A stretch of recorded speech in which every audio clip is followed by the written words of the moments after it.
সাকিব আল হাসানের বিরুদ্ধে প্রথম যেদিন হত্যা মামলা হলো ওই দিনে আমি বলেছিলাম যে ক্রমেই ছোট হয়ে যাবে সাকিবের ক্রিকেট দুনিয়া। হলোও সেটাই এবং হচ্ছে সেটাই।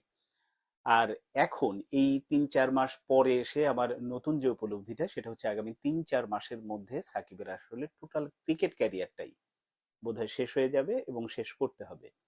কেন এই উপলব্ধিটা বা কেন এই ভাবনাটা মনের মধ্যে এসেছে তার ব্যাখ্যাটা আপনাদের দিচ্ছি।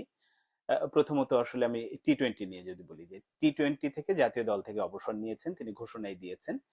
এখন যেটা থাকে যে ফ্র্যাঞ্চাইজি লিগ যেগুলো আছে বিভিন্ন দেশে সেই লিগগুলো খেলা, সেখানেও সাকিবের দুনিয়াটা একেবারেই ছোট হয়ে গেছে। একটা হচ্ছে যে আমি আইপিএল এর কথা সম্প্রতি নিলাম হয়ে গেল।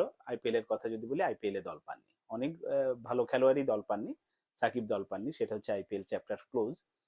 বিপিএল এ তিনি দল পেয়েছেন কিন্তু দেশে এসে খেলতে পারবে না, এটা তো নিশ্চিত, আমরা আগেই দেখেছি। যেহেতু জাতীয় দলের জার্সিতেই খেলতে পারে না, কোনো মানে ফ্রাঞ্চাইজি দলের হয়ে খেলতে আসবেন সেটা তো আরো বেশি অনিশ্চিত। ফলে বিপিএল এও তার খেলা হচ্ছে না। তিনি খেলতে পারবেন না বিগ ব্যাশে, এটা পুরনো খবর। যে আইসিসি থেকে যেহেতু নিষেধাজ্ঞা পেয়েছিলেন, এরকম মানে শাস্তি পাওয়া কোনো ক্রিকেটারকে অস্ট্রেলিয়ান পুলিশ আসলে ছাড়পত্র দেয় না খেলার জন্য। ফলে তার বিগ ব্যাশেও খেলা হচ্ছে না। তো বড় তিনটি টুর্নামেন্ট দেশের বিপিএল, আইপিএল, বিগ ব্যাশ, তিনটিতেই সাকিবের খেলা হচ্ছে না।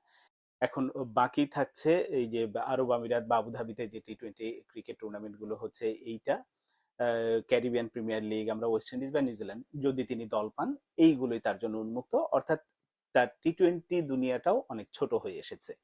এবার আসি আসলে ওয়ানডে দলে। ওয়ানডে থেকেও তিনি যেটা আগে ঘোষণা দিয়েছিলেন যে সম্ভবত চ্যাম্পিয়ন্স ট্রফির পরেই তিনি অবসর নেবেন।